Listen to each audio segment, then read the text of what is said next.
अहिंसा के अग्रदूत, त्रयकाल दृष्टा, भवी जीवों के तारणहार, शासनेश प्रभु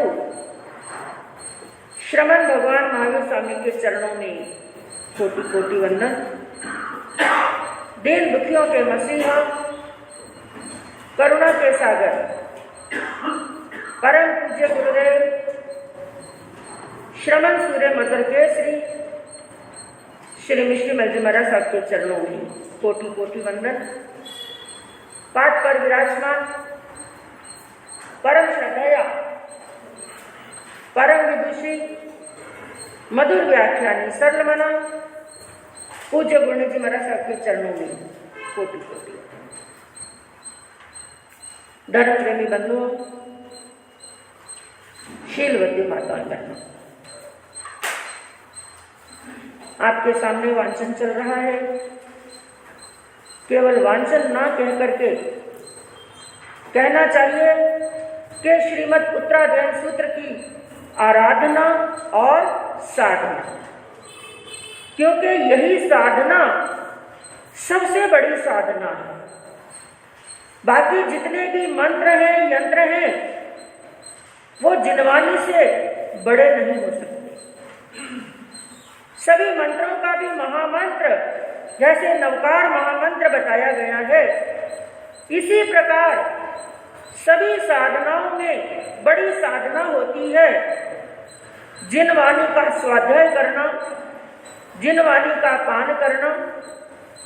क्योंकि इससे बढ़कर के संसार के अंदर जीव आत्मा को तिरने का कोई साधन हो ही नहीं सकता। सबसे बड़ा साधन है। और बंधुओं, जिनवानी के एक एक अक्षर के अंदर एक एक शब्द का भी जब हमारी आत्मा के साथ में स्पर्श होता है ना, इसके एक एक शब्द और एक एक अक्षर के अंदर ऐसी ताकत है कि यदि हम उसके साथ में तह दिल से जुड़ जाते हैं। जिनवानी के साथ में क्या करना पड़ेगा? हाँ, जैसे संसार के साथ में जुड़े हुए हैं ना, ऐसा ही जुड़ाव किसके साथ में होना चाहिए?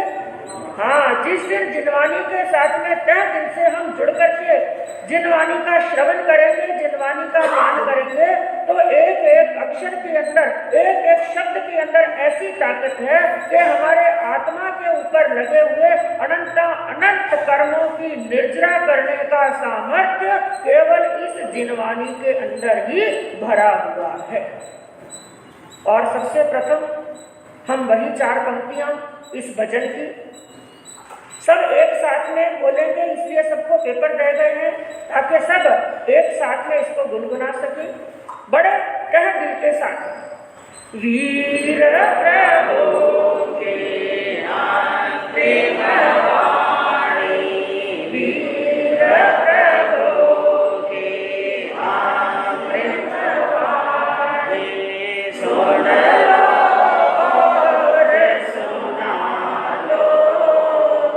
जीवन सफल बना लो, जीवन सफल बना लो। मंगलकारी भवभयहारी, जिनवाणी है शरणा, जिसके आराधन से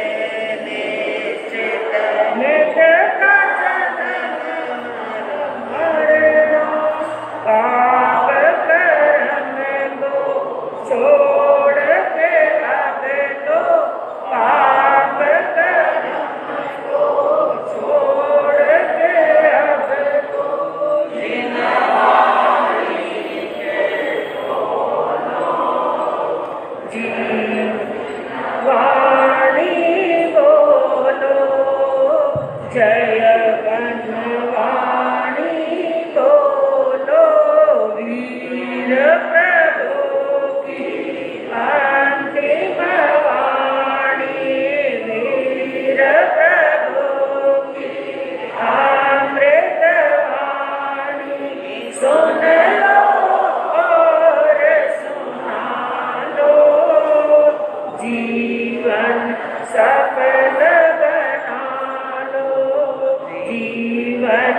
सफल बना लो।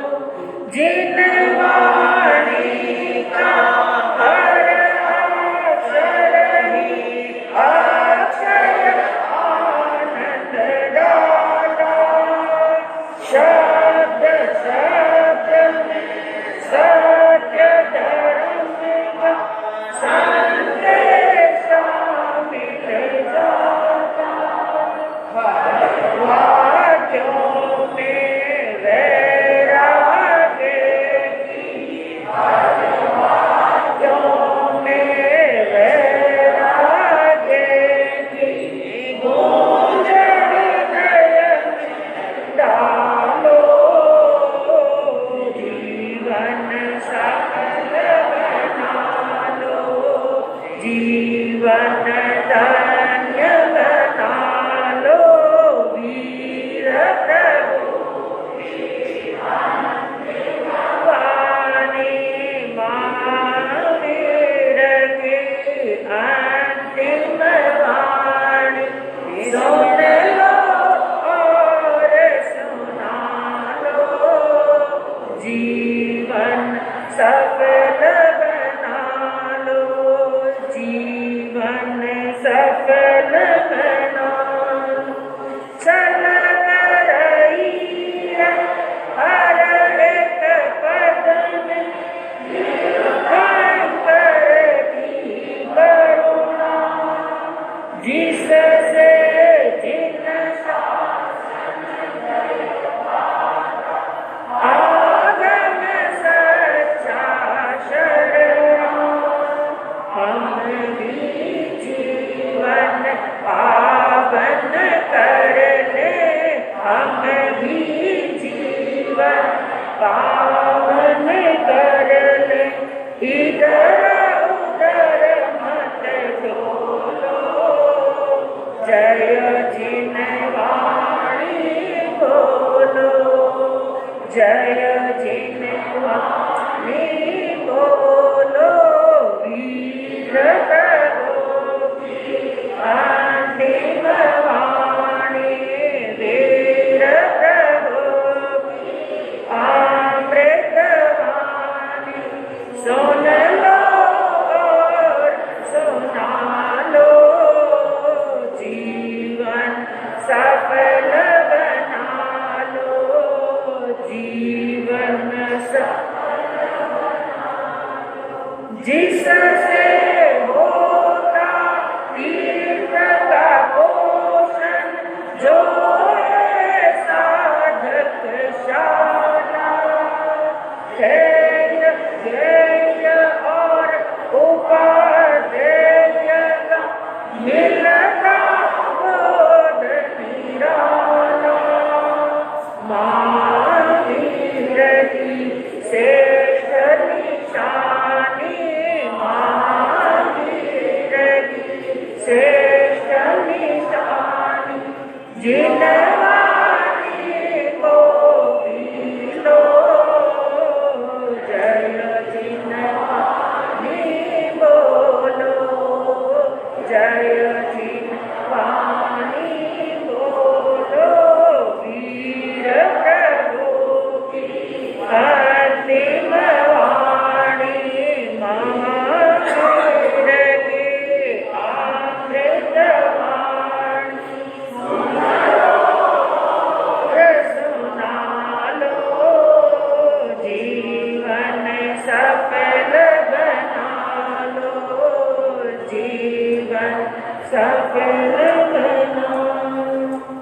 बोले श्रवण भगवान महावीर स्वामी की। बोलिए कल्याणी जिनवाणी की। इस भजन के अंदर क्या है जिनवाणी, वो सारांश रूप के अंदर दिया गया, जिसमें कहा जिनवाणी का हर अक्षर ही अक्षय आनंद दाता। एक एक अक्षर के अंदर ऐसा सामर्थ्य भरा हुआ है कि वो हमें आनंद देने वाला है। और वो भी कितना आनंद, अक्षय, जो कभी क्षय नहीं होता है। और शब्द शब्द में सत्य धर्म का संदेशा मिल जाता। एक एक शब्द के अंदर ऐसा सामर्थ्य ऐसी शक्ति है कि एक एक शब्द से जो सत्य धर्म है, अहिंसामय धर्म है, उस सत्य धर्म का, क्योंकि सत्य धर्म वो होता है जिसके अंदर क्या होती है? अहिंसा।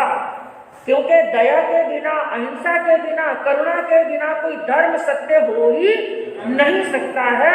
और यदि हिंसा है तो वो धर्म है ही नहीं। और जो धर्म होता है वो सदैव सत्य ही होता है। तो सत्य धर्म का संदेश मिल जाता है। और हर वाक्यों में वैराग्य यदि तन्मयता के साथ में पढ़ते हैं ना, तो कई बार क्या आ जाता है? हाँ, ये भी आज बताया जाएगा।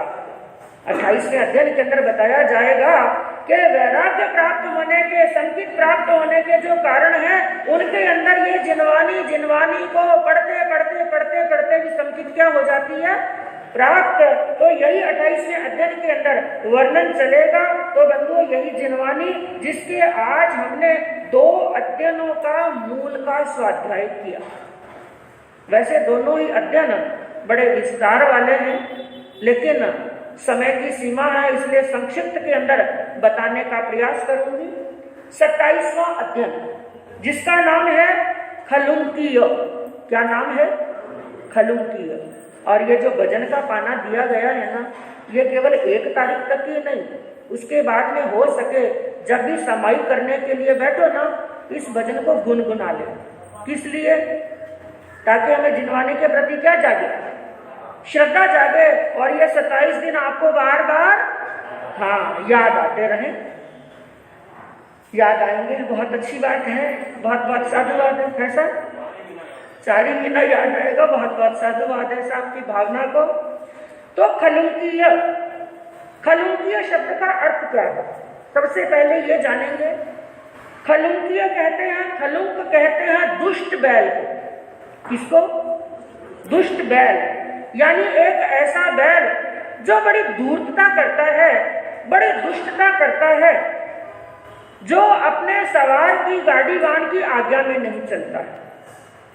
संपत को छोड़ करके, सन्मार्ग को, सही मार्ग को छोड़ करके गाड़ी वाहन को, अपनी गाड़ी को लेकर के विषम मार्ग के अंदर चला जाता है। और जब दुष्ट बैल के, वो ऐसा बैल जब गाड़ीवान उसके संपर्क में आता है, वो गाड़ीवान को क्या करता है? दुखी करता है। तो इस अध्ययन के अंदर मूल में पहले मैं आपको बताऊं कि इस दुष्ट बैल की उपमा दी गई है एक अविनीत शिष्य को। किसको दी गई है? जो अविनीत शिष्य है, गुरु की आज्ञा का पालन नहीं करता है, उसका मुकाबला यानी उसके समान दुष्ट बैल के समान बताया है ऐसे शिष्य को। जो शिष्य उदंड है, जो शिष्य उत्श्रृंखल है, जो स्वच्छंद रहने वाला है। क्योंकि जो विनीत नहीं होगा, बड़ों की आज्ञा में नहीं चलेगा, वो धीरे धीरे क्या बन जाएगा? स्वच्छंद, अपने मन मत करने वाला। तो जो उदंड है, उत्श्रृंखल है, स्वच्छंद है, स्वेच्छाचारी है, अविनीत है, वाचाल है, यानी अंट शंट बोलता रहता है। और अंट शंट बोलने वाले शिष्य की तुलना की गई है दुष्ट बैल के साथ। और यदि आपको याद हो, हमने इसी श्रीमद् उत्तराध्ययन सूत्र का पहला अध्ययन, कौन सा है पहला अध्ययन? विनय श्रुत। कौन सा है? विनय श्रुत। उसके अंदर भी यदि आपको याद हो, एक अविनीत शिष्य जो अंट शंट बोलता है, वाचाल है, स्वच्छंद रहने वाला है, गुरु की आज्ञा का पालन करने वाला नहीं है, ऐसे अविनीत शिष्य की तुलना किसके साथ में की थी? कुतिया के। लेकिन कौन सी कुतिया? सड़े कान वाली कुतिया। सड़े कान वाली कुतिया के साथ में उसकी तुलना की कि जैसे सड़े कान वाली कुतिया जहां पर भी जाती है, वहां पर फटकार करके, तिरस्कार करके, अपमानित करके, डंडों की मार मार करके उसको हर स्थान से भगा दिया जाता है। उसी प्रकार जो वाचाल शिष्य होता है, उदंड शिष्य होता है, गुरु की आज्ञा में रहने वाला नहीं है, अविनीत शिष्य होता है, वो भी सड़े कान वाली कुतिया की तरह जहां पर भी जाता है, जिस गण में जाता है, जिस गच्छ में जाता है, अपने गुरु को छोड़ करके दूसरे सिंगाड़ों के अंदर चला जाता है। लेकिन ऐसे अविनीत को कहीं पर भी स्थान मिलने वाला नहीं। जहां भी जाएगा उसका तिरस्कार होगा, उसका अपमान होगा उसको फटकार ही मिलेगी। और इस अध्ययन के अंदर भी यही बताया गया है कि जैसे वो दुष्ट बैल होता है, और दूसरी बात जैसे उस कुतिया की जो दुर्दशा होती है, वैसे ही अविनीत की भी दुर्दशा होती है। जीवन पर्यंत वो भटकता ही रहता है। और याद रख लेना, एक बार मनुष्य का अपने जीवन में कई पांव फिसल जाए ना, तो वापिस संभलना क्या होता है, बड़ा मुश्किल। जिंदगी समाप्त हो जाती है, लेकिन वापस वो संभल नहीं पाता है। वो केवल अपने इस भव को ही नहीं बिगाड़ता है, साथ में परभव को भी बिगाड़ देता है। और परभव को ही नहीं, ना जाने कितने जन्म और मरण को बिगाड़ देता है, और अपना भव भ्रमण, अपने संसार को बढ़ा देता है। और बंधुओं, इस अध्ययन के अंदर मूल बात क्या बताई गई कि जिन शासन और शिक्षा और आचार, ये तीन बातें बताई कि जो हमारा जिन शासन है ना, कल भी यही प्रसंग चला था आपके सामने, जो हमारा जिन शासन है, जिन शासन के अंदर एक तो शिक्षा और दूसरा है आचार, इनका बड़ा महत्व है। शिक्षा यानी ज्ञान, आचार यानी क्रिया। कल भी यही प्रसंग आया था कि संयमी के संयम के अंदर, जीवन के अंदर क्या होना चाहिए, ज्ञान और क्रिया, दोनों चीजें होनी चाहिए। यदि ज्ञान नहीं है, मात्र क्रिया है, तो क्रिया तो है लंगड़ी, और ज्ञान क्या है, क्रिया के बिना अंधा।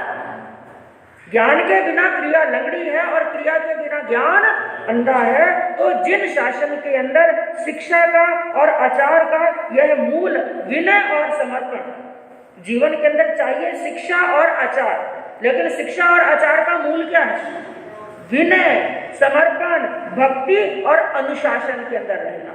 और एक बात याद रखना, यदि किसी ने ज्ञान प्राप्त कर भी लिया, चाहे वो संसारिक ही है, चाहे वो एक साधु है, ज्ञान प्राप्त किया, लेकिन ज्ञान देने वाले के प्रति क्या नहीं है, विनय नहीं। ज्ञान प्राप्त किया, लेकिन उसके मन के अंदर यदि विनय नहीं है, तो याद रख लेना, बिना विनय के सीखा हुआ ज्ञान भी खोखला होता है।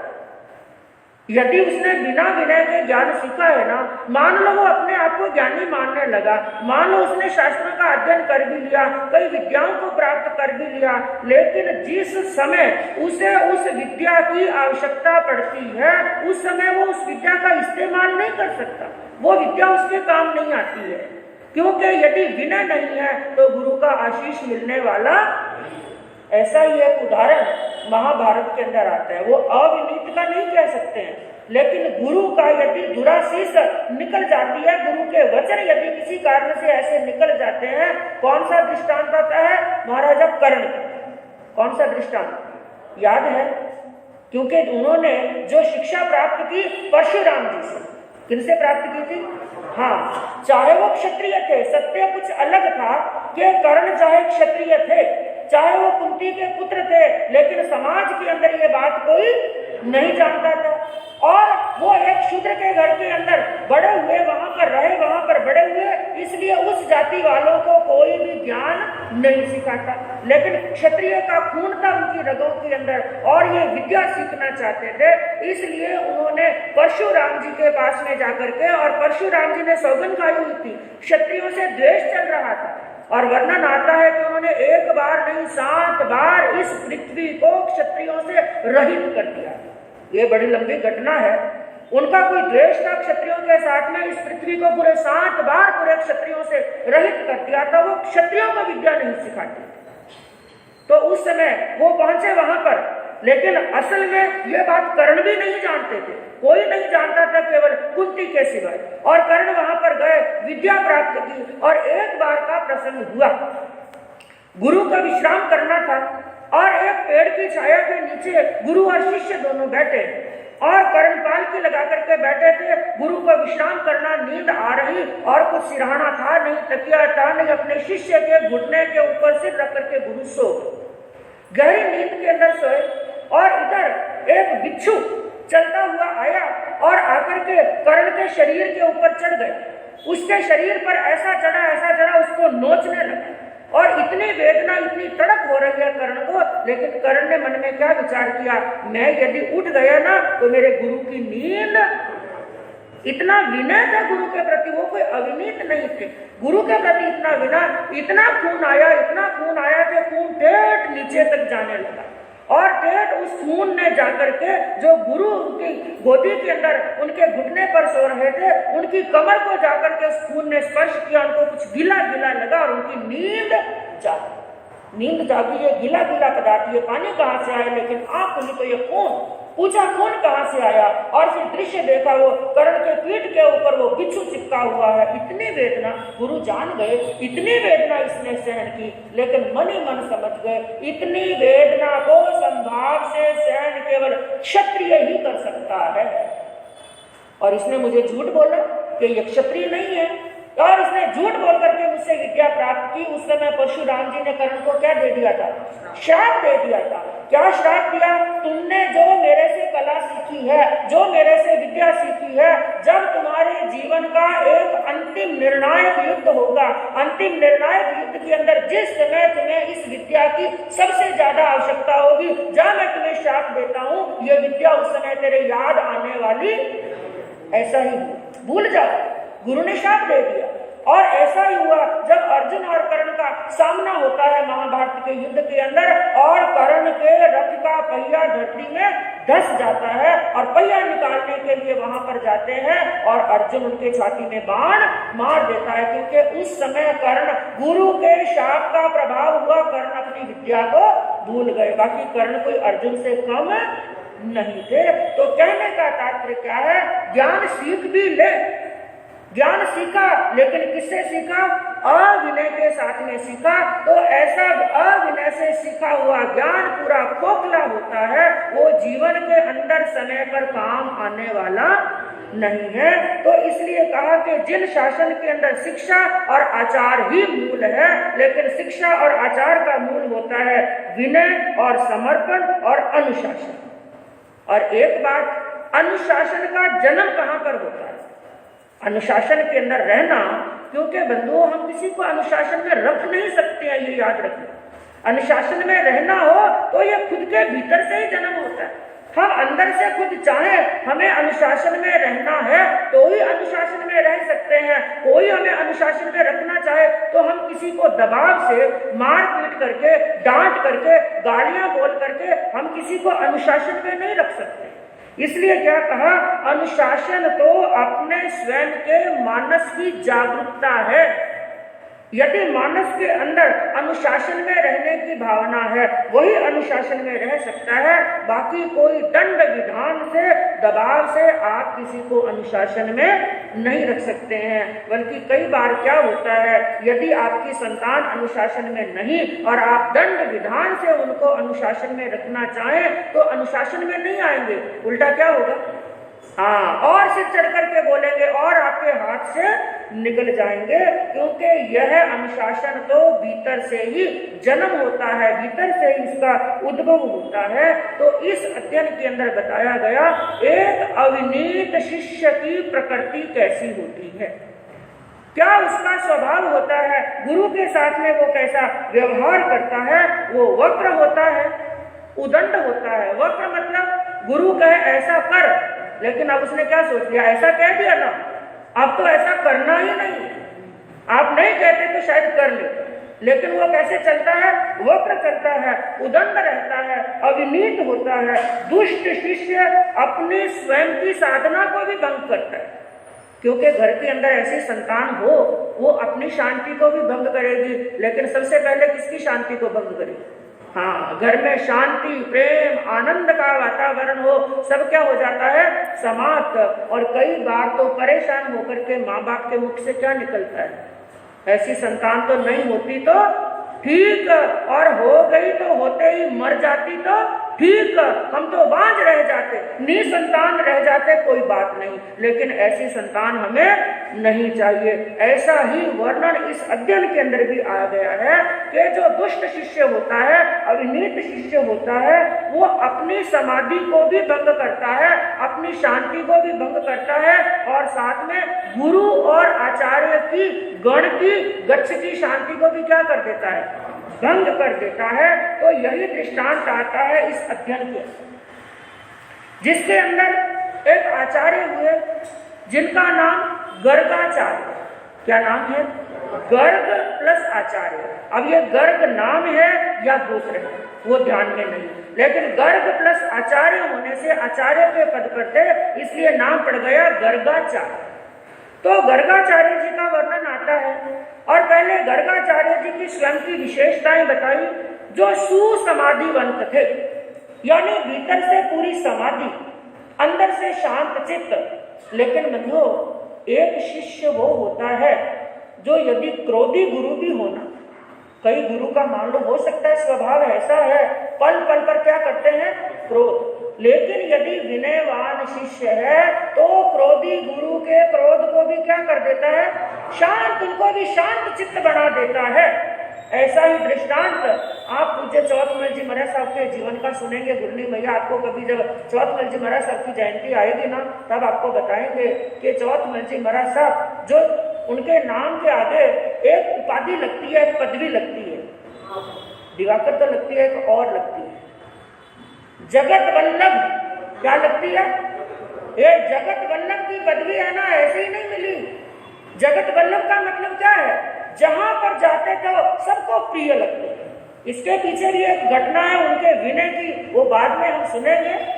तो क्या बताया, तो एक शिष्य वो होता है विनयवान, जो क्रोधी गुरु को भी क्या कर देते हैं, शांत कर देते हैं, शांत चित्त बना देते हैं। लेकिन अविनीत शिष्य ऐसा होता है, शांत चित्त गुरु को भी क्या बना देते हैं, हाँ, क्रोधी बना देते हैं।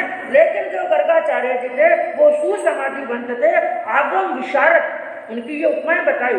इतने ज्ञानी थे, आगमों के अंदर जिन्होंने विशारद यानी विशेषता, श्रेष्ठता प्राप्त कर रखी थी, शांत चित्त थे और आचार्य के समस्त गुणों से संपन्न। और आचार्य के गुण कितने बताए? 36 गुणों से संपन्न थे, सर्व गुण संपन्न थे, आत्मानुशासित, जिन्होंने अपनी आत्मा को अनुशासित कर रखा था, कुशल प्रशिक्षक, यानी अपने शिष्यों को शिक्षा देने में भी सबसे आगे, सबसे प्रथम थे, ऐसे वो आचार्य थे। उन आचार्य के शिष्य कितने हुए? 500। कितने शिष्य? हाँ, 1 2 नहीं, 500 शिष्य हुए। लेकिन बंधुओं, वो शिष्य कैसे हैं? सबके सब शिष्य, एक से बढ़कर एक, हाँ, एक से बढ़कर एक, गुणों में नहीं, हाँ, अब गुणों, एक से बढ़कर एक शिष्य थे। कैसे? जिनके लिए कहा कि सबके सब उदंड थे, अनुशासनहीन थे, 1 नंबर के प्रमादी, 1 नंबर के आलसी, सेवा समर्पण के भावों से रहित, अविनीत, पर दोष रोपी, वाचाल और दृष्ट दृष्टि वाले, विपरीत चलने वाले, दोष लगाने वाले, चुगलखोर, बहानेबाज, दोषारोपण करने। उनके गुणों का बखान करने के लिए बैठे ना, तो यहाँ पर एक पूरा पेपर भर सकते हैं, इतने अवगुण उनके अंदर विद्यमान थे। और शिष्य कितने हुए? 500, और 500 के 500 ऐसे के ऐसे।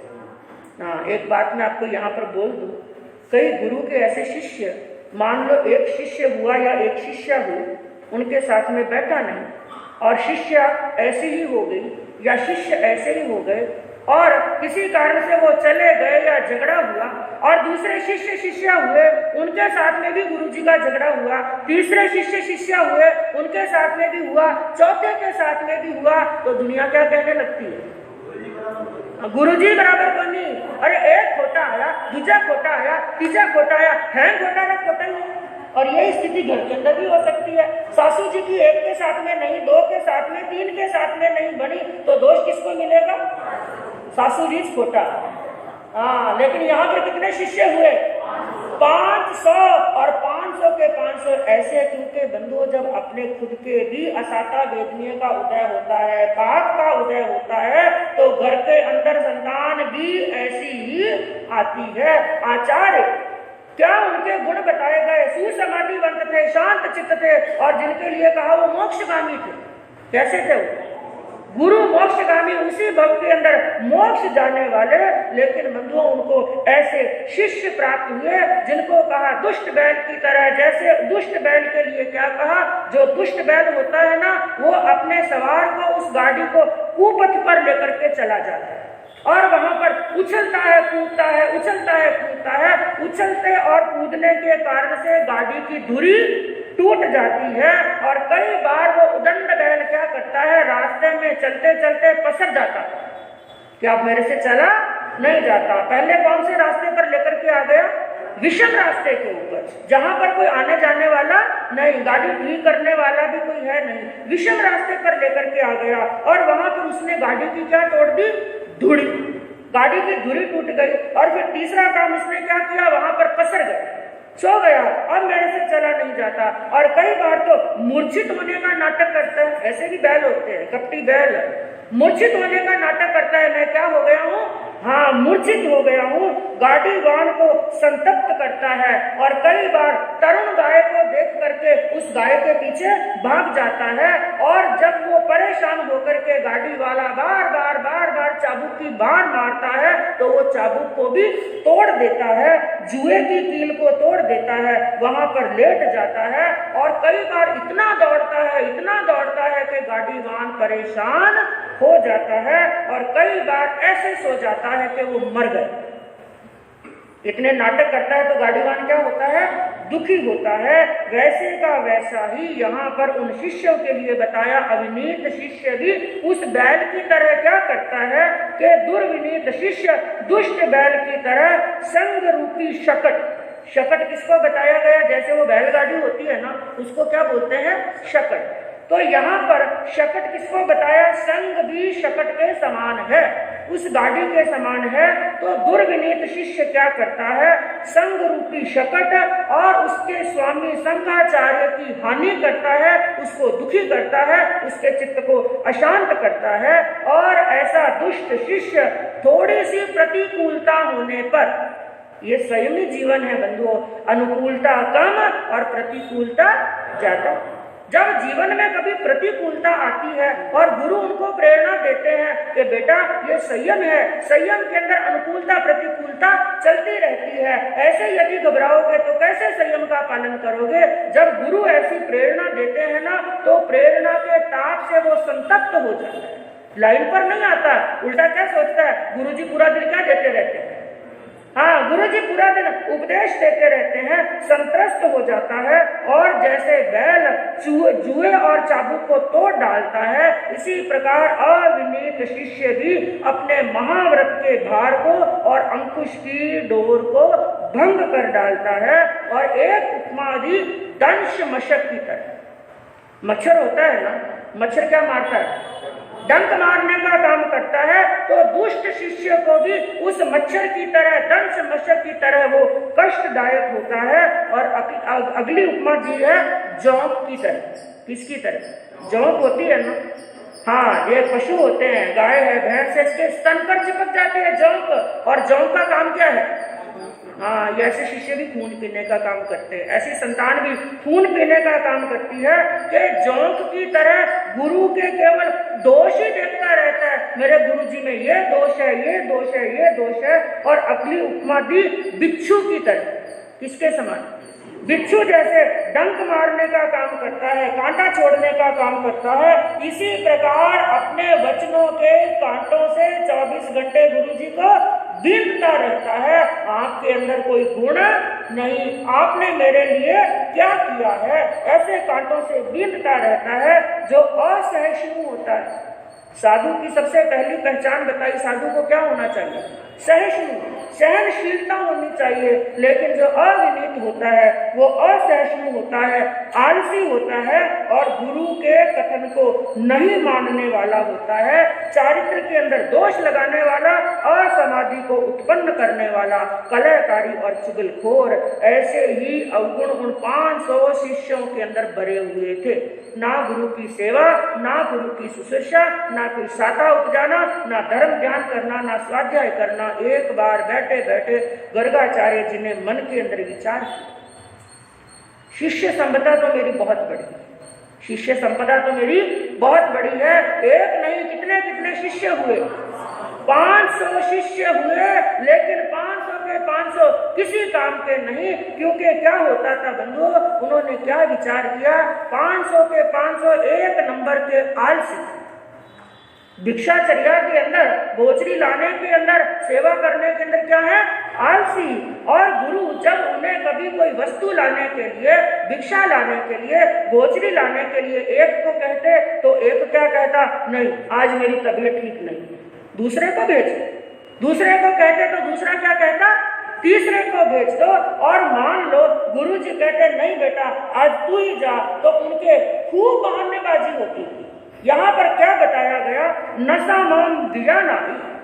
उन्होंने क्या कहा, एक शिष्य क्या कहता, मैं आपने मुझे कहा फलाने फलाने घर के अंदर गोचरी लाने के लिए जाओ, लेकिन गुरुदेव वो बहन तो मेरे को जानती, जब जानेगी नहीं तो मेरे को देगी क्या, वो श्राविका मेरे को जानती नहीं है तो मुझे देगी क्या। और दूसरे को कहते अरे बेटा तू चला जा, नो वो क्या कहता, नवी सा मच डाही, वो चाहे मुझे जानती है लेकिन मुझे मालूम है मुझे देगी वो नहीं, इसलिए मुझे मत भेजो। किसको भेजो, चौथे वाले को भेजो। चौथे वाले को पूछते तो वो क्या कहता, निकया हुई मन ने, गुरुदेव मुझे मालूम है इस समय वो बहन घर पर मिलने वाली, वो घर से बाहर गई हुई है। और अगले वाला कहता साहू अनत्य बच्चई, अगले साधु को कहते बेटा ये औषध लेकर के आनी है, ये वस्तु उस घर से लेकर के आनी है। वो क्या कहते, नहीं आज मेरी तबीयत ठीक नहीं है इसलिए मैं आज जाने वाला नहीं। छठे को कहते, वो क्या कहते, मुझे मालूम है ये चीज उनके घर पर मिलने वाली है ही नहीं है। और सातवां क्या कहता, इस समय ये वस्तु सुस्ती नहीं मिलेगी, घर पर क्या होगी, असुस्ती होगी। आठवें वाले को कहते आज बहन देने वाली क्या होगी, असुस्ती। कोई कहता ये, कोई कहता वो, तो मन में सोचने लगे। और कई अहंकारी, कई शिष्य क्या है, अहंकारी। और जो अहंकारी है वो भिक्षाचर्या नहीं कर सकता, क्योंकि सबसे पहले यही बात बताई कि साधु को सबसे पहले किस चीज का त्याग करना पड़ता है, अहंकार का, तभी वो भिक्षा ला सकता है। यदि अहंकार है तो अहंकारी भिक्षा नहीं ला सकते हैं, तो ये गोचरी नहीं लाते हैं, सेवा नहीं लाते हैं। और कोई कहता श्राविका मुझे पहचानती नहीं, तरह तरह के ये मेरे तर्क करते हैं। मैंने इन शिष्यों को पढ़ाया है, लिखाया है, शास्त्रों का ज्ञान दिया है, क्या नहीं किया, मैंने इनका पालन किया, पोषण किया, इनके लिए भिक्षा लेकर आया, गोचरी से पालन पोषण किया है, लेकिन ये मेरे शिष्य किसी काम के नहीं है। और ये शिष्य तो ऐसे हैं एक हंस के समान। किसके समान, हंस। लेकिन कौन सा, क्या बात बताई हंस की, कि जैसे ही हंस के पंख आते हैं, पहले तो उसकी माँ उनका पालन पोषण करती है, लाला करके खिलाती है, लेकिन जैसे हंस के क्या आ जाते हैं, हंस के पंख आ जाते हैं, हंस क्या कर जाता है, उड़ जाता है, अपने पंखों को लेकर के पंखों के साथ में आकाश में उड़ जाता है, पीछे मुड़कर देखने वाला नहीं। ये मेरे शिष्य भी ऐसे के ऐसे ही हैं, इन्होंने चाहे ध्यान सीखा, सेवा शुश्रूषा की नहीं, ये भी एक ना एक दिन पंख लगा करके उड़ जाएंगे। आपकी संतान भी उड़ती है ना, हाँ है सर, ऐसी बात नहीं। हाँ ऐसे कम हैं जो सेवा करते हैं, ये सत्य है, सेवा करने वाले तो क्या है, कम। अन्यथा ऐसे घरों की कमी नहीं है जहाँ पर 4-4 बेटे हैं लेकिन माता पिता क्या रहते हैं, अलग रहते हैं, वो भी पंख लगा करके उड़ जाते हैं। तो शिष्य गुरु विचार करने लगे कि वो पंख लगा करके उड़ जाएंगे। और यहाँ पर एक शब्द आया कि 500 के 500 शिष्य कैसे, गली गड्ढा। क्या शब्द आया, गली गड्ढा। गली गड्ढा का मतलब सबके सब एक नंबर के गली के गड्ढे। कैसे थे, गली के गड्ढे के समान थे।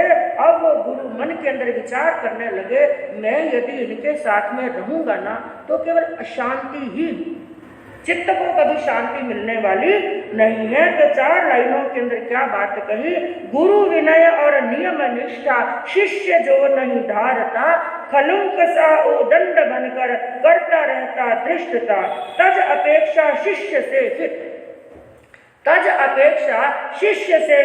गुरु अकेला चला चले, आत्मार्थी को उचित है अपनी समाधि साध ले। सबसे पहली बात कही, गुरु विनय और नियम निष्ठा, शिष्य जो नहीं धारता।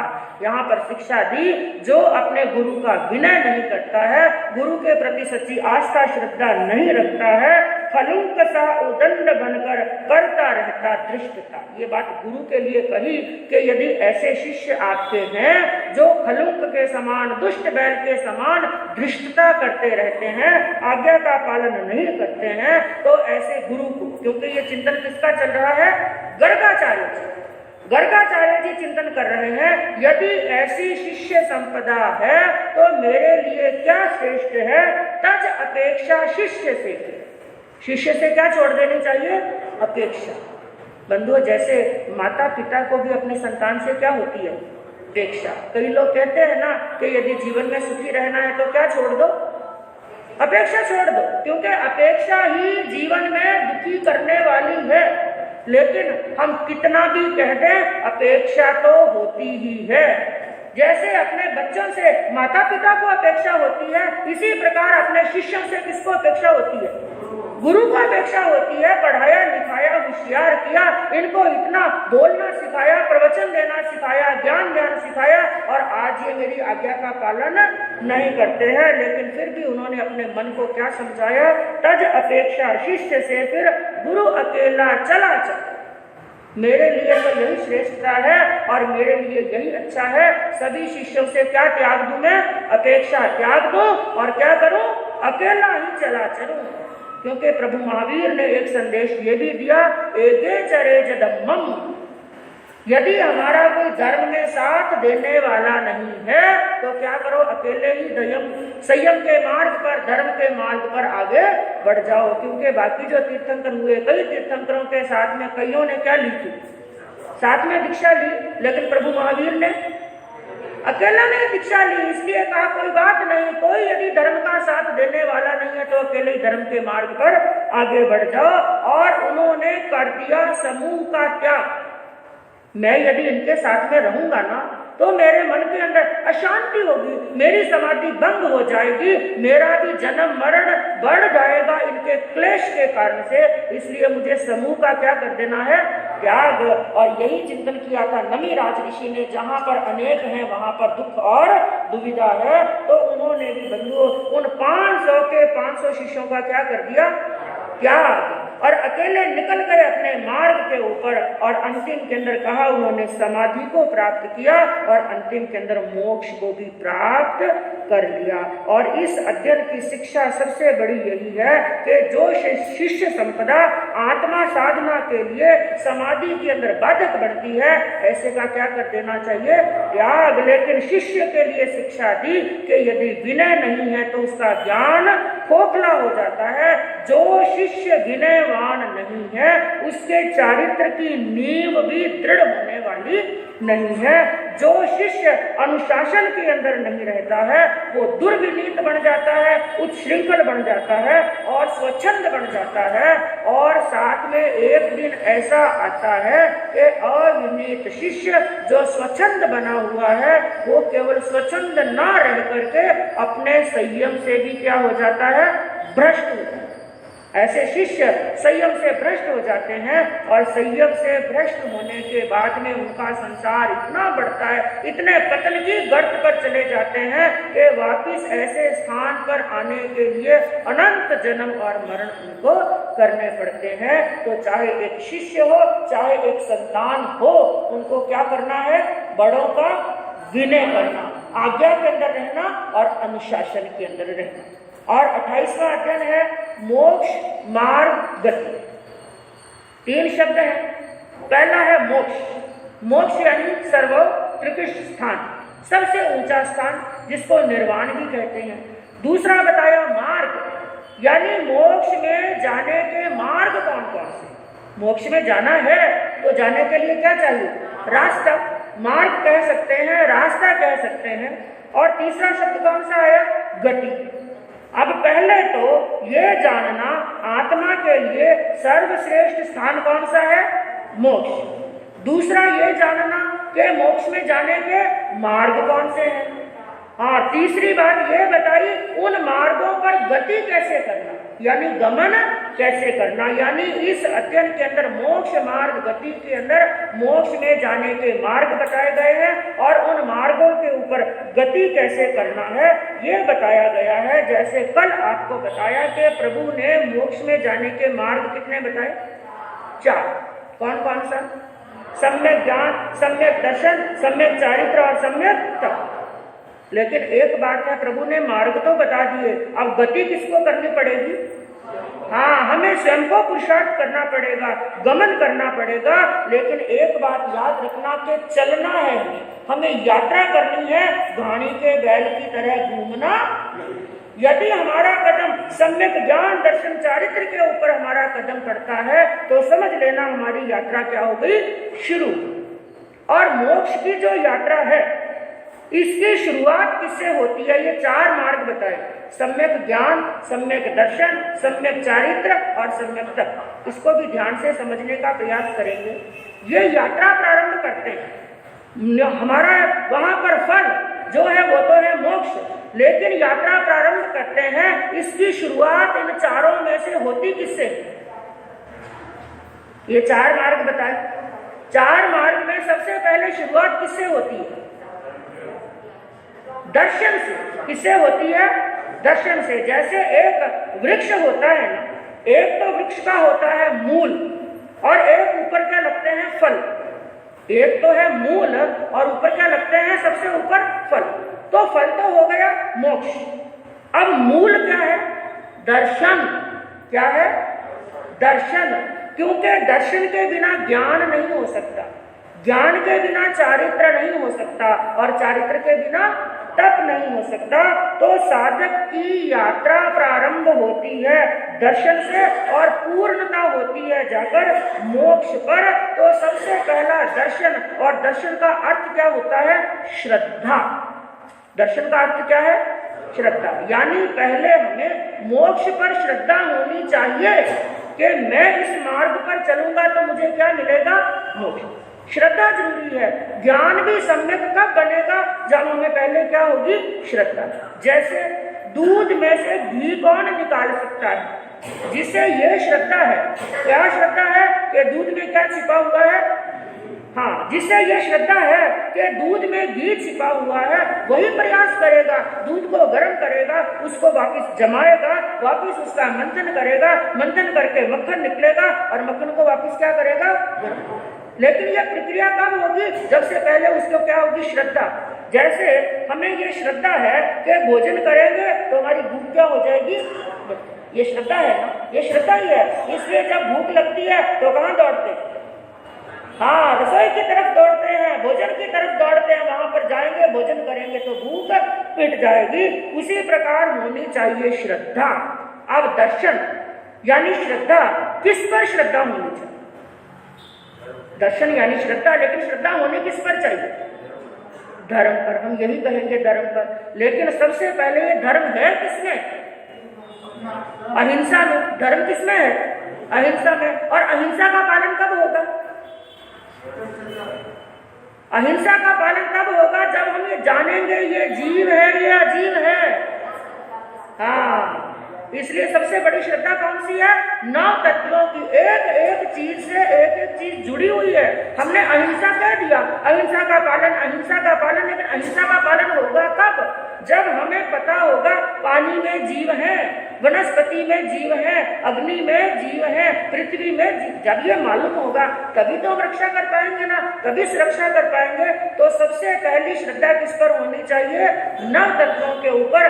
जीव है, अजीव है, पुण्य है, पाप है, आश्रम भी है, समर भी है, निर्जरा बंध और मोक्ष है। तो 7 तत्वों पर होनी चाहिए श्रद्धा। और वो एक होती है श्रद्धा और एक होता है विश्वास। इस पर चिंतन करना है। एक शब्द कौन सा है? श्रद्धा। और दूसरा शब्द कौन सा है? विश्वास। क्या दोनों एक है? इतना अंतर है जितना जमीन और आसमान।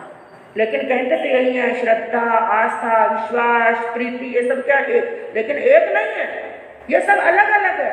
श्रद्धा और विश्वास के अंदर बहुत बड़ा अंतर होता है। क्योंकि बंधुओं, जो श्रद्धा है ये जुड़ी होती है आत्मा से। श्रद्धा किससे जुड़ी होती है? हाँ, इस बात को ध्यान से जरूर ले लेना। क्योंकि हमें यदि संकित प्राप्त करनी है तो सबसे पहले क्या होनी चाहिए? श्रद्धा होनी चाहिए। बिना श्रद्धा के संकित होने वाली नहीं। तो ये बहुत जरूरी विषय है। तो श्रद्धा जिसका जुड़ाव होता है, जो जुड़ी होती है हमारी आत्मा से। और दूसरा क्या बताया? विश्वास। विश्वास जो जुड़ा होता है मन से। विश्वास किससे जुड़ा हुआ है? मन से। और मन किससे जुड़ा हुआ है? मोह से। मन किससे जुड़ा है? मोह से। भूल जाओ तो लिख ले। श्रद्धा किससे जुड़ी हुई है? आत्मा से। और विश्वास किससे जुड़ा हुआ है? मन से। और मन किससे जुड़ा हुआ है? मोह से। और मोह किससे जुड़ा हुआ है? स्वार्थ से। किससे जुड़ा हुआ है? हाँ, याद रखना, ये दुनिया के अंदर जो मोह करते हैं ना, बिना स्वार्थ कोई किसी से मोह करने वाला। जैसे ही स्वार्थ की पूर्ति बंद हो गई, सब मोह क्या होता है? छूट जाता है। तो श्रद्धा जुड़ी है आत्मा से, विश्वास जुड़ा है मन से, और मन जुड़ा है मोह से, मोह जुड़ा है स्वार्थ से, और स्वार्थ कभी सत्य होने वाला नहीं। यदि स्वार्थ सत्य नहीं है तो मोह भी सत्य नहीं है, मोह सत्य नहीं है तो मन भी सत्य नहीं है, और मन सत्य नहीं है तो विश्वास भी सत्य। आप लोग कहते हैं ना ये बात कई बार, मैंने बड़ा विश्वास किया था, अरे आप बड़ा विश्वास किया था, लेकिन तुमने मेरे साथ में क्या कर दिया? विश्वासघात कर दिया। क्योंकि श्रद्धा कभी टूटती नहीं, टूटता क्या है? विश्वास है। और कई लोग ये कहने वाले भी मिलते हैं, पहले तो मुझे धर्म पर बड़ी श्रद्धा थी, बड़ी श्रद्धा थी, लेकिन मेरे जीवन में ऐसी ऐसी घटनाएं घट गई तो मेरी श्रद्धा क्या हो गई? भंग। यदि भंग हुई ना, यदि टूटी है, तो याद रख लेना आपकी वो श्रद्धा थी ही। वो क्या था? केवल आपका विश्वास है। इसलिए हमें धर्म पर विश्वास नहीं करना। हाँ, विश्वास तो कभी भी टूट सकता है, कोई भरोसा नहीं, मन से जुड़ा हुआ है। इसलिए हमें धर्म पर, नव तत्वों पर विश्वास नहीं करना है, बल्कि क्या करनी है? श्रद्धा करनी है।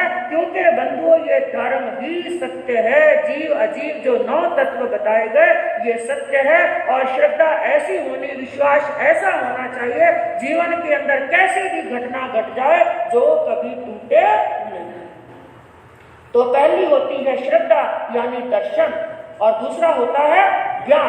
दर्शन के बाद में क्या होता है? ज्ञान। जैसे उदाहरण के माध्यम से हमने पहले जो दर्शन है वो ये कहता है वस्तु के सामान्य रूप को जानना।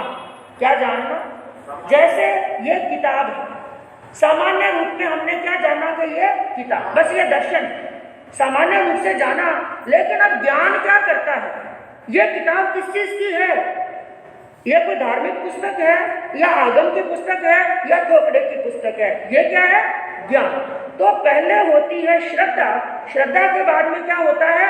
ज्ञान। अब हमने जान लिया कि ये ज्ञान की पुस्तक है, ये ठोकरे की पुस्तक है, ये साधु के जीवनचर्या की पुस्तक है, और इसके अंदर ये ज्ञान, ये बातें साधु के लिए, ये बातें श्रावक के लिए कही। ये हमने किससे जाना?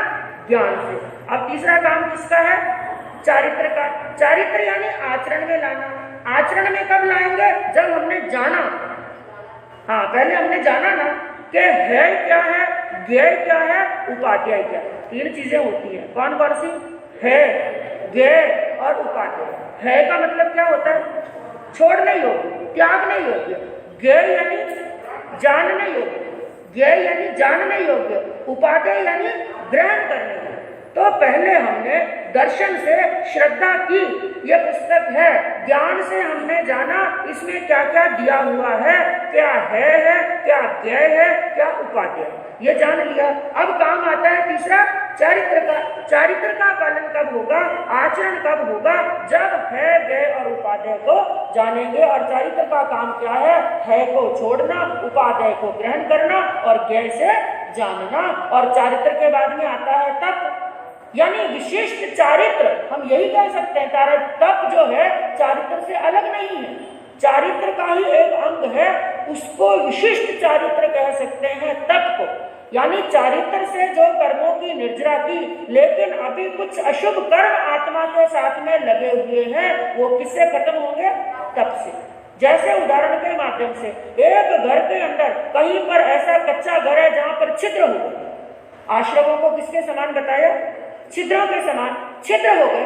बरसात का पानी बाहर भरा हुआ है, जोरदार बरसात आ रही है, और उन छिद्रों से क्या आ रहा है? पानी आ रहा है। अब उस पानी को बाहर निकालना है, तो सबसे पहले एक समझदार व्यक्ति क्या करेगा? हाँ, एक मूर्ख व्यक्ति तो क्या करेगा? उस पानी को निकालता रहेगा, जितना पानी निकालेगा उतना पानी आ जाएगा। लेकिन समझदार व्यक्ति क्या करेगा? सबसे पहले छिद्रों को बंद करेगा। छिद्रों को बंद करना यानी आश्रम को समाप्त कर दिया और संवर आ गया जीवन के अंदर। छिद्र बंद हो गए। अब छिद्र बंद होने के बाद में क्या करेगा? पानी को उलीचेगा, बाल्टियां भर करके, जगह भर करके, और पानी कम हो गया तो कपड़े से पूंछ करके स्थान को खाली कर दिया, पानी से रहित हो गया। लेकिन अभी तक भी घर में क्या बची हुई है? नमी। पानी तो निकल गया लेकिन क्या रहेगी? नमी। अब नमी को सुखाने के लिए सूर्य का जब प्रकाश पड़ेगा, सूर्य का जब तेज पड़ेगा तो वो नमी सूख जाएगी। उसी प्रकार चारित्र से बाकी तो सब उलीच दिया, सब बाहर निकल गया। लेकिन अब जब तप का प्रकाश पड़ता है तो बचे हुए कर्मों की भी क्या हो जाती है? निर्जरा हो जाती है। इसलिए कहा सम्यक ज्ञान, सम्यक दर्शन, सम्यक चारित्र और सम्यक तप। और ज्ञान कितने प्रकार के बताए? 5 प्रकार। ज्ञान कितने हैं भाई? ऐसा मत करो साहब। हाँ, 5 प्रकार के। कौन कौन से? मति ज्ञान, श्रुति ज्ञान, अवधि ज्ञान, मन प्रयोग ज्ञान और केवल ज्ञान। 5 ज्ञान बताए। 5 ज्ञान में से ये सब वर्णन इस अध्ययन के अंदर आया हुआ है। 5 ज्ञान में से बताया 2 ज्ञान होते हैं परोक्ष। कौन से होते हैं? परोक्ष। और 3 होते हैं प्रत्यक्ष। पहले जो ज्ञान है कौन कौन सा? मति और श्रुति। ये तो होते हैं परोक्ष ज्ञान। परोक्ष ज्ञान का मतलब क्या है? किसी के माध्यम से होते हैं। क्या होते हैं? मतलब 5 इंद्रियां और 6ठा मन। इनको ज्ञान को प्राप्त करने के लिए 5 इंद्रियों की आवश्यकता पड़ती है और 6ठे मन की आवश्यकता पड़ती है। तो ये हुए परोक्ष ज्ञान। और अवधि ज्ञान, मन प्रयोग ज्ञान और केवल ज्ञान, ये तीनों क्या है? प्रत्यक्ष। इंद्रियों की आवश्यकता नहीं है, किसी के सहारे की आवश्यकता नहीं है। ये डायरेक्ट किससे होते हैं? आत्मा से होते हैं। तो 5 ज्ञान का विवरण दिया गया है। दर्शन के अंदर 9 तत्वों का वर्णन दिया गया है और एक दर्शन के अंदर दिया गया है 10 रुचियों का। लेकिन समय आपका आ गया है। ये 10 रुचियां यानी संक्षिप्त के अंदर बताऊं, ये रुचि उसे कहते हैं जिसके माध्यम से विभिन्न निमित्तों से प्राप्त होने वाले सम्यक दर्शन के विभिन्न रूप, यानी संकित जो प्राप्त होती है ना, किसी भी आत्मा को संकित प्राप्त होती है, ये 10 रुचियों के अंदर यानी 10 माध्यमों से संकित क्या होती है? प्राप्त। जैसे किसी को अपने आप श्रद्धा करने से संकित प्राप्त हो जाती है, जिसे निसर्ग रुचि कहा जाता है। और किसी को सर्वज्ञ की वाणी सुनने से संकित प्राप्त होती है, और किसी को वीतराग की वाणी सुनने से प्राप्त होती है, और किसी को आगम का अध्ययन करते करते क्या हो जाती है? प्राप्त हो जाती है। और किसी को बताया गया अंग बाय अंग प्रविष्ट और दृष्टिवाद आदि का अर्थ सुनते सुनते संकित की क्या हो जाती है? प्राप्ति हो जाती है। विषय बड़ा लंबा है तो संक्षिप्त के अंदर बताऊं 10। यहाँ पर रुचियां बताई गई हैं और उसके साथ में चारित्र। और चारित्र कितने बताए? 5। ये तो बोलो भाई, 25 बोल के अंदर दिया गया है। 5 चारित्र का भी वर्णन दिया गया है। और चौथा बताया तप। तप कितने प्रकार के? 12 प्रकार के, जिसके अंदर 6 होते हैं बाह्य तप और 6 होते हैं अभ्यंतर। और इस अध्ययन में विशेष करके बाकी का तो नाम मात्र दिया हुआ है और विशेष रूप से वर्णन आता है 12 तपों। तो जो आत्मा सम्यक ज्ञान, सम्यक दर्शन, चारित्र और तप को अंगीकार करता है, वो फल रूपी यानी मोक्ष को एक ना एक दिन प्राप्त कर लेता है। तो यही मोक्ष मार्ग गति बताई गई है। हम भी अपने मन के अंदर यही भावना पाए कि हे प्रभु, एक दिन वो भी आए कि हम अपने जीवन के अंदर सम्यक ज्ञान, दर्शन, चारित्र की आराधना करें और हम भी अपने अंतिम लक्ष्य मोक्ष को प्राप्त करें। तो इसी भावना के साथ में शांति। आग्मे तिरिये की काटी का कौशक। आग्मे तिरिये पणते तंजा सुत्तागम्य अथागम्य तदुभयागम्य। इस तरह 3 प्रकार आगम रूप ज्ञान के विषय में जो कोई अतिचार लागू हुई तो आलम जम वाइदम बच्चा मेलियम हिनकरम अचकरम पैनम विनयनम जोगिनम दोषिनम चित्तोदिनम दुखु परिचयम। अकाले कहो सज्जाओ, काले न कहो सज्जाओ, असज्जाए सज्जायम, सज्जाए न सज्जायम। बनता गुणता विचारता ज्ञान और ज्ञानवंत पुरुषों की आसाधना की हो तो तस्मित नमो।